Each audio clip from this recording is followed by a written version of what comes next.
Ako po'y nagpapasalamat sa lahat ng nakaalala at bumati sa aking kaarawan ng isang linggo. Marami pa akong hindi na-replyan ng mga greetings pero nababasa ko po lahat yan.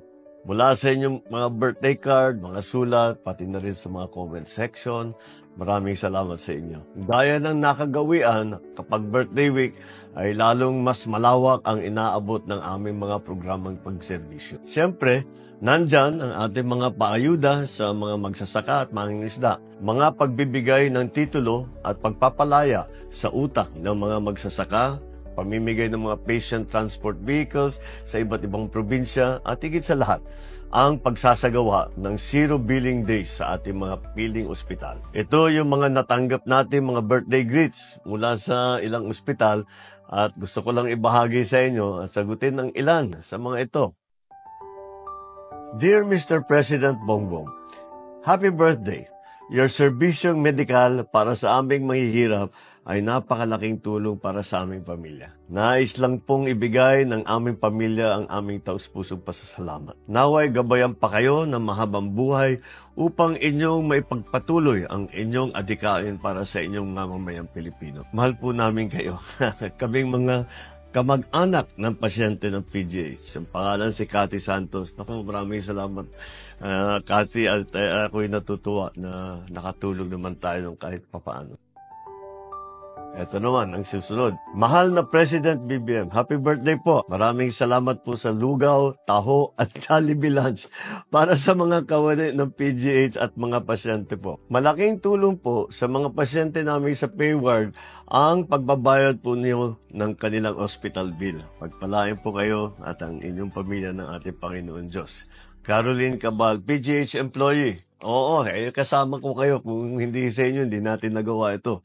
Kaya salamat sa lating mga health workers. Dear PBBM, salamat po sa pataho at palugaw sa aming PGH staff and patients. Maligayang kaarawan po. Sa totoo po, hindi po kayo ang binoto ko nung nakaraang eleksyon. Pero sa ngayon po, natutuwa po ako sa inyong pamumuno sa ating bansa. Salamat po at nakikita namin ang inyong pagtrabaho at pamumuno. Salamat din at mabuti kayong halimbawa ng isang leader, hindi lamang sa Pilipinas, pero mabuting leader sa inyong pamilya. Pinagdarasal ko po kayo ang inyong kabutihan at ang kalusugan para sa ating bayan. Mabuhay po kayo. Melanie de la Peña, PGH Accounting Staff. Thank you, Melanie. Ay, kasama ko kayo pagka lahat ng mga healthcare na ginagawa natin, kaya magpapasalamat din ako sa inyo. Dear Mr. President, happy birthday po. Sana po ay lagi kayong malusog at pogi. Sana nga. Oh. Mr. President, ang hiling din po namin ay mapagtuunan ng pansin ang mga benepisyo para sa mga cancer patient na nakikipaglaban at lumiliban, dumadayo pa sa Manila para magpagamot. Sana ay makasama kami sa mga benepisyo. Salamat sa Jollibee. Malaking tulong po yan. Maria, alam nyo Maria, ganyan talaga, meron tayong mga tinatayo na tinatawag na specialty hospital. Meron nga isang malaking cancer specialty hospital na nasimulaan na sa Pampanga. Maglalagay din po tayo sa mga iba't ibang lugar para nga kagaya ng sinasabi mo, hindi na kayo mahirapan na kahit malalayo, kailangan dadalhin lahat dito sa Maynila para mas malapit, ilalapit namin ang serbisyo ng healthcare sa inyong lahat. Lalong-lalo na sa mga kawawa nating mga cancer patient.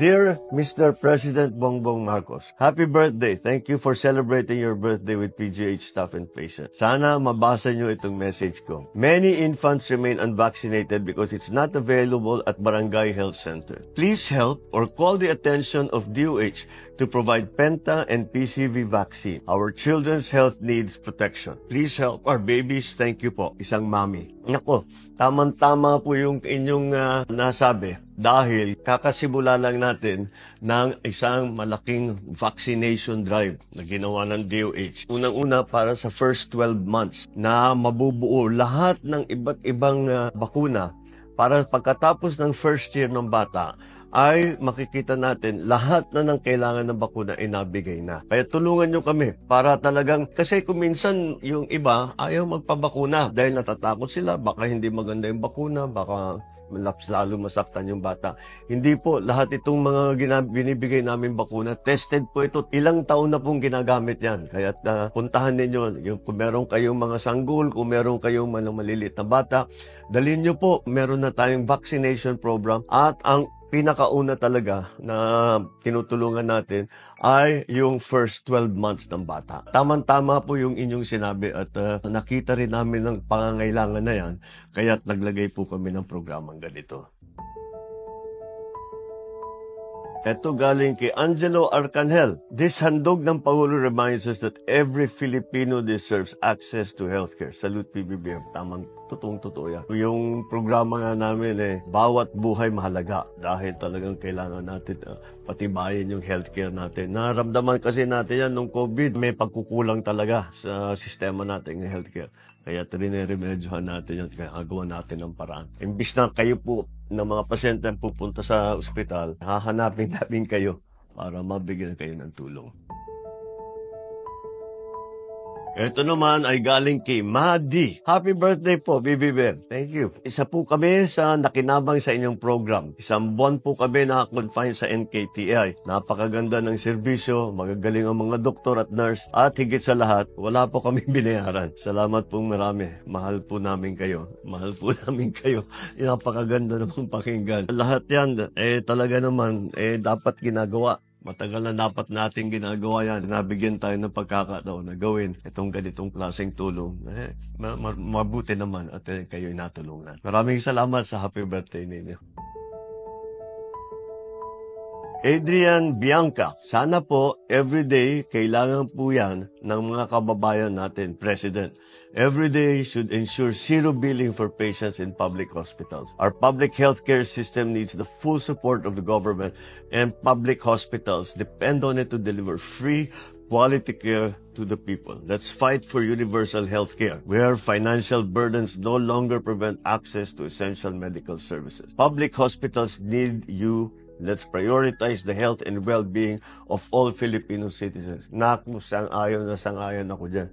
Totoo lahat ng sinabi mo dyan, Adrian. Sana nga, pagka mapalaki natin ang PhilHealth, yung health insurance, mas malaki ang kayang bayaran ng ating health insurance system. Mababawasan talaga ang kailangan bayaran ng bawat pasyente. Number one para sa akin, sa priority ng ginagawa ng pamahalaan, yung healthcare.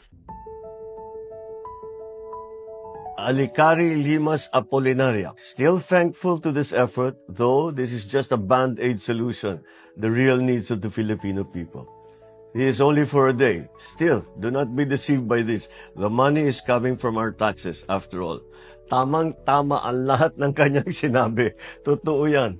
Ay nako, nakakapanghinaya na nagagawa lang natin ito once in a while, pag birthday, pag kami malaking okasyon, sana nga talaga araw-araw. Ako, kung minsan, pag nagpapasalamat ang tao sa akin, naiilang ako. Sabi ko, ba't ako magpasalamatan? Hindi ko pera yun na binigay ko sa inyo. Kaya hindi nyo kailangan magpasalamat, pera nyo ito. Kaya I agree with everything that she has said. Talagang yan ang laging guiding principle namin. Kung ano man ang ibinibigay sa amin na ating mga kababayan, talagang dapat gawin natin lahat ng paraan para magamit ng tama itong pondong ito para maibalik natin sa taong bayan. Maraming pangangailangan ng bawat isang Pilipino at ginagawa namin lahat na kahit papano. Hindi natin mabubuo lahat yan, ngunit gagawin namin lahat para talagang malaking bawas sa bigat na dala, lalong-lalo na sa healthcare, ang mga pamilyang Pilipino.